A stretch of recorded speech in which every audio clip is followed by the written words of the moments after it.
Tendance Ouest sur les traces du conquérant en Normandie et en Angleterre du 3 au 14 octobre. Tendance Ouest. C'est reparti ici en direct de... Oui, on est bien en direct de la salle de la maîtrise à côté, juste à côté de l'abbatiale, dans cette tour historique médiévale avec Martine Queval. Quand il est parti, Guillaume le Conquérant d'ici, finalement, Fécamp était un peu abandonné à cette époque-là, au XIe siècle tout de même. Le palais des Ducs va perdre un petit peu de son prestige après Guillaume le Conquérant. Et disons qu'il y a un de ses descendants, plus tard quand même, Henri II de Plantagenet, qui reviendra au XIIe siècle pour fortifier en quelque sorte et agrandir le château, pour montrer sa puissance et essayer de lutter contre le roi pour garder le duché. Mais finalement, en 1204, le duché rentrera dans... Et c'est fini. C'était fini pour l'histoire du duché. C'est la fin de l'histoire du duché. De nouveaux invités dans cette émission sur les traces du conquérant, ici en direct à Fécamp. On reçoit Philippe Auville, des magiciens de la nuit. Bonjour. Bonjour. Et à vos côtés, Christophe Cusseau, vous êtes directeur de l'office de tourisme. Les magiciens de la nuit à Fécamp, c'est pareil, hein, on est obligé de vous inviter un peu. Vous êtes présent depuis une trentaine d'années, de spectacle en spectacle, tous les 2 ans. Et cette année, encore, l'impressionnisme. Vous aviez évoqué le monde médiéval. C'est formidable cette aventure, elle ne s'arrête pas. Eh bien, effectivement, c'est une aventure qui fédère à peu près 200 personnes sur 30 ans. Une aventure qui a démarré dans un fief médiéval, puisqu'elle a démarré au château de Valmont, et qui s'est poursuivie sur le territoire du Pays de Caux. En 2014, on a fait une escale longue sur Fécamp, puisqu'on a eu un spectacle qui s'appelait Des mains et des hommes, qui tournait autour de ce magnifique édifice qui est l'abbatiale de Fécamp. Donc c'est un spectacle itinérant. Cette année, donc, nous étions sur Yport et Étretat, donc un spectacle plutôt orienté sur l'impressionnisme. Donc tout ça monté par une équipe de 200 bénévoles, à la fois techniciens et figurants. Facile de mettre en valeur le patrimoine ici à Fécamp parce qu'il est assez majestueux, notamment avec cette abbatiale. Ou est-ce que c'est compliqué de bien utiliser les lumières sur de tels monuments ? Alors, rien n'est jamais facile. Il ne suffit pas de mettre de la lumière sur un monument pour lui donner de l'âme. Donc, il faut amener d'autres choses. Donc, on amène à la fois un peu de poésie parce qu'on y met du texte. On amène des musiques. Et puis une figuration importante pour que tout ça ait un petit peu de sens. Christophe Cusseau de la direction de l'Office de tourisme ici à Fécamp. Fécamp, est-ce que c'est une ville facile à promouvoir ? Quels sont ses atouts, vous diriez, pour vous, avec tellement de belles villes en Normandie ? Attention. Oui, bonjour à tous. Eh bien, oui, c'est assez facile. Les touristes qui viennent ici pour la première fois sont très surpris de découvrir la mer. Déjà parce qu'ils roulent sur le plateau du Pays de Caux et ils ne voient qu'à de très rares occasions l'horizon. Et quand ils viennent et qu'ils s'arrêtent à l'office de tourisme, ils nous disent où est la mer, où sont les plages, où sont les falaises. Donc on leur indique. Une ville du littoral, c'est toujours plus facile qu'une ville de l'intérieur des terres à promouvoir, mais on a encore un positionnement à trouver comme étant la ville voisine animée proche d'Étretat, qui est la tour Eiffel, on dit, de la Normandie. Est-ce que Fécamp joue la carte du médiéval ?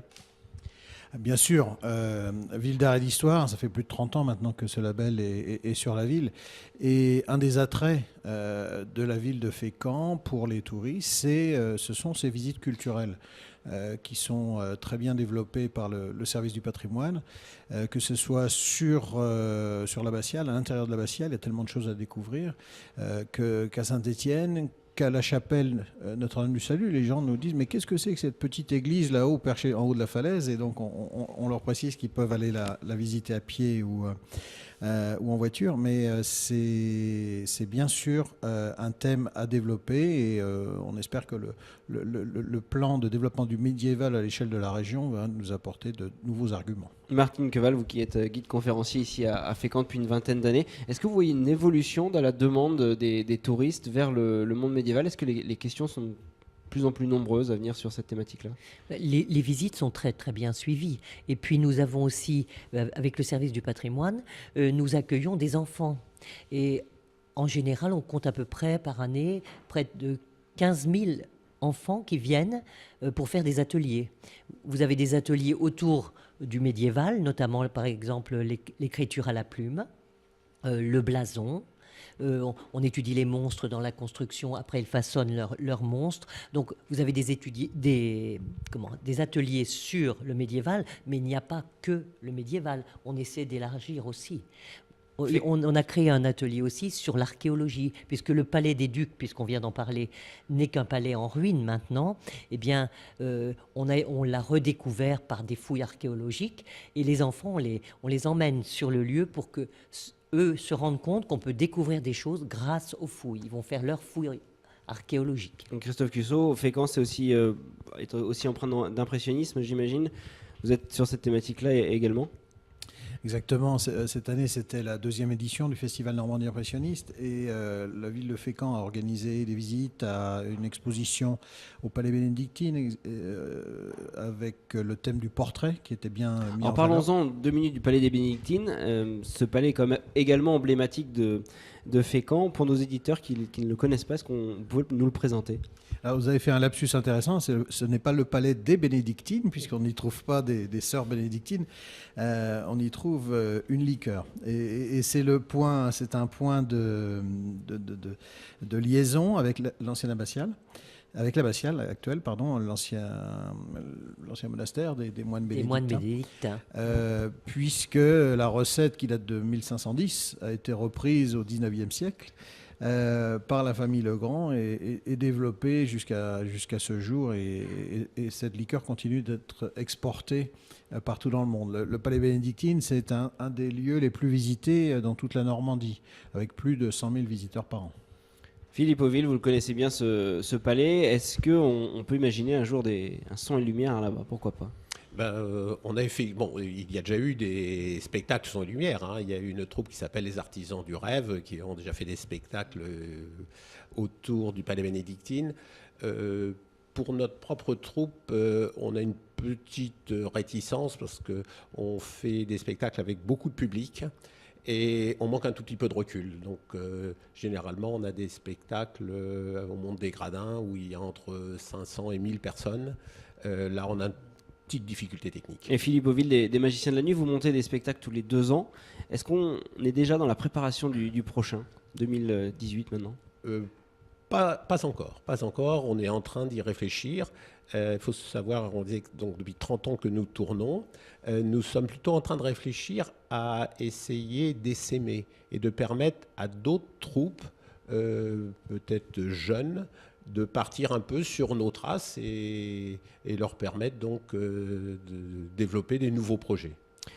Christophe Cussot, un dernier mot, puisqu'on sera, nous, en fin de semaine en Angleterre pour cette bataille d'Hastings, pour ce 950e anniversaire. Est-ce que les Anglais viennent ici et qui sont les étrangers qui viennent visiter Fécamp? Alors bien sûr, on voit une population de touristes anglais qui passent par ici. Généralement, ils longent la côte. Ils peuvent débarquer à Dieppe ou au Havre et ensuite passer nous voir. Ce n'est pas la première population touristique à visiter ce coin de Normandie. Ce sont les Allemands, les Belges et les Hollandais, le trio de tête des touristes étrangers. Et puis on a des Italiens qui remontent parce qu'il y a une partie d'histoire commune avec la Normandie. Et donc, ils sont à la recherche de faits historiques, de lieux culturels à visiter. Christophe Cussot de l'Office de tourisme, merci beaucoup d'être venu nous rejoindre ce midi sur les traces du Conquérant. Merci également à vous, Philippe Auville, pour nous avoir présenté tous les spectacles des Magiciens de la Nuit presque. Et puis Martine Queval, on se retrouve dans quelques instants. Vous aurez le mot de la fin, vous allez voir. Pas en latin, tout va bien. Vous êtes sur Tendance Ouest, on se retrouve juste après cette nouvelle petite pause sur les traces du Conquérant. Tendance Ouest sur les traces du Conquérant en Normandie et en Angleterre du 3 au 14 octobre. Tendance Ouest.